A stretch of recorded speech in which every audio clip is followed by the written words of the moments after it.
ఈరోజు గంగవాయిలు పప్పు అయితే చేస్తున్నానండి. ఇది ఎండాకాలము సల్వాగూడో గంగవాయిల్ పప్పు. పిల్లలైనా పెద్దోళ్ళైనా ఇష్టంగా అయితే తినేస్తారు. ఈ ఎండాకాలంలో ఇలా చేసి పిల్లలకి పెడితే ఇష్టంగా అయితే తింటారండి. పప్పు అయితే చపాతీలు ఎంబడైనా వేడివేడి అన్నం ఎంబడైనా చాలా బాగుంటుంది. ఒక కట్ట గంగవాయిల్ కూర టమాటా పప్పు అయితే తీసుకున్నాను. ఈ పప్పునైతే కుక్కర్లో వేసుకొని ఒక 2 నీళ్ళల్లో మంచిగా అయితే కడుక్కుంటున్నానండి.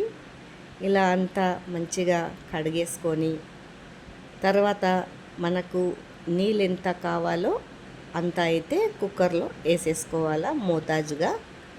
గంగవాయిలు కట్టని అయితే నేను మంచిగా అయితే చిన్న చిన్నగా ఆకులు అయితే తెంపి పెట్టుకున్నాను. కొద్దిగా కాడలది కూడా వేసుకోవాలా.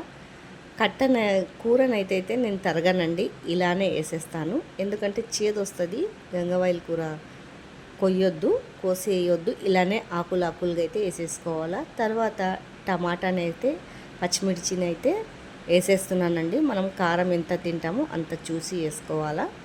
ఒక చెంచాడు పసుపు అయితే వేసుకుంటున్నాను. తర్వాత ఇది మూత పెట్టి ఒక 5-6 విజిల్ అయితే వచ్చేసాక తీసేయాలండి. ఇలా తీసేస్తే మంచిగా అయితే మెత్తగా ఉడికిపోతుంది.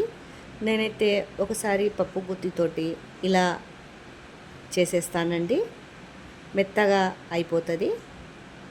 తర్వాత నేనైతే ఇలా నలుపుకున్నాక కొద్దిగా చింతపండుని వేయాలండి. ఎందుకంటే అంతగనం పుల్లదనం అయితే ఉండదు.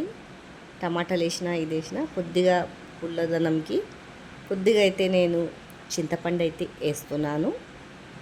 చూడండి, ఈ మాదిరిగా కొద్దిగా చింతపండు వేసి కొద్దిగా నీళ్ళైతే వేసేసుకోవాలా. అంత చిక్కదనం అయితే బాగుండదు పప్పు.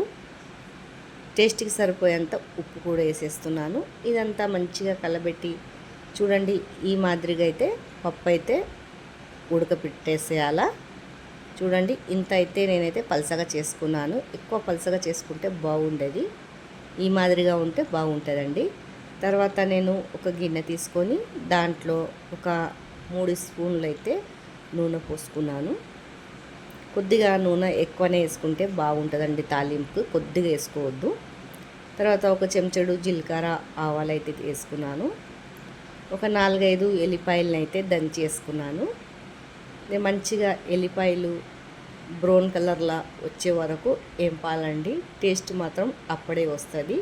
ఒక 2-3 ఎండిన మిర్చి అయితే వేసేసుకున్నాను దీంట్లో. ఇదంతా మంచిగా ఫ్రై అయితే చేసేసుకోవాలా. ఇలా అంతా ఎర్రగా అయిపోయాక కొద్దిగా కలిమాకు వేసుకోవాలండి. టేస్టీ అయిన గంగవాయిల పప్పు అయితే రెడీ అయితే అయిపోయిందండి. మీకు నచ్చినట్లయితే కామెంట్ చేయండి, లైక్ సబ్స్క్రైబ్ చేయండి, షేర్ అయితే చేయండి.